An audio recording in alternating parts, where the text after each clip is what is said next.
Hi guys ကျွန်တော်ဒီနေ့မှာတော့ Super Human ဘယ်လိုယူရမလဲဆိုတဲ့အကြောင်းပြောပြဖြစ်ပါတယ် C2 ရဲ့အကျန်းဆုံးနဲ့အကောင်းဆုံး file တစ်ခုလည်းဖြစ်ပါတယ်ကျွန်တော်တော့ကတော့ယူရတာအသေးခက်ပါတယ်ဘလို့တော့ကတော့ကျွန်တော်လည်းမသိပါဘူးအဲ့ Super Human ဒါမြန်မာလူကြီးဝယ်လို့မရပါဘူးဗျဘာလို့လောက်အောင်မလဲဆို mission လောက်မှာပဲဖြစ်ပါတယ်ဘာ mission လဲဆိုတော့ C1 မှာရှိတဲ့ Dash Alert တွေ Water Kufu နဲ့ C2 မှာရှိတဲ့ Dragon Breeze ကို Miss Week တောင်းအောင်ဒီ fan ပေးရမှာဖြစ်ပါတယ်ပတ်စံကတော့3 သန်းနဲ့ဝယ်ရမှာဖြစ်ပါတယ်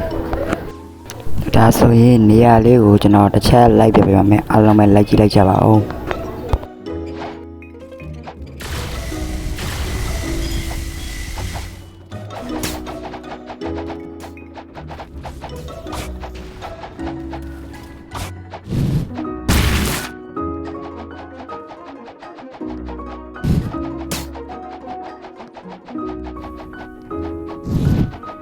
ကဲနေရာလေးကတော့ရောက်တော့မှာပဲဖြစ်ပါတယ်ဝယ်မဲ့နေရာတော့ Snow Mountain ပဲဖြစ်ပါတယ်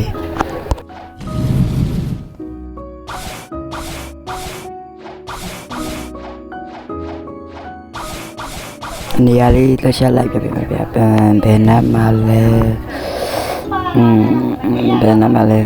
ကိုယ်နဲ့ကိုယ်အဲ့တိုင်ပတ်နာခလာလေးဗျကျွန်တော်ရှာလိုက်အောင်မယ်နော်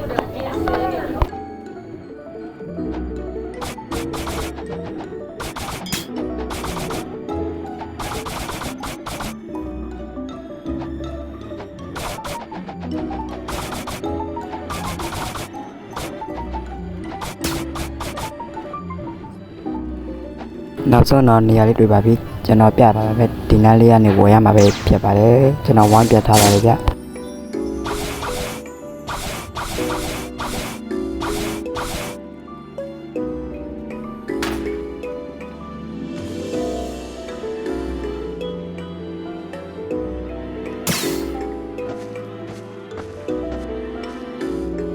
ဒါဆိုရင်ဒီထဲဝင်လိုက်ပါ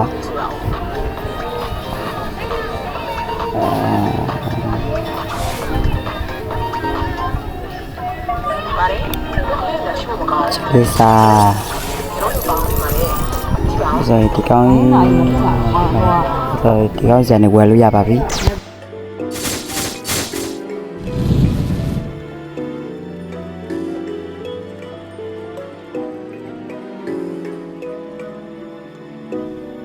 ဗီဒီယိုလေးကြည့်ကြပါဦးအားလုံးမချစ်လို့တင်ပါတယ်ကျွန်တော်ရဲ့ channel လက်ခုမှတောင်းမှဖြစ်တဲ့အတွက် like and subscribe ကလမနာပေးပါပြလိုက်ကြမယ်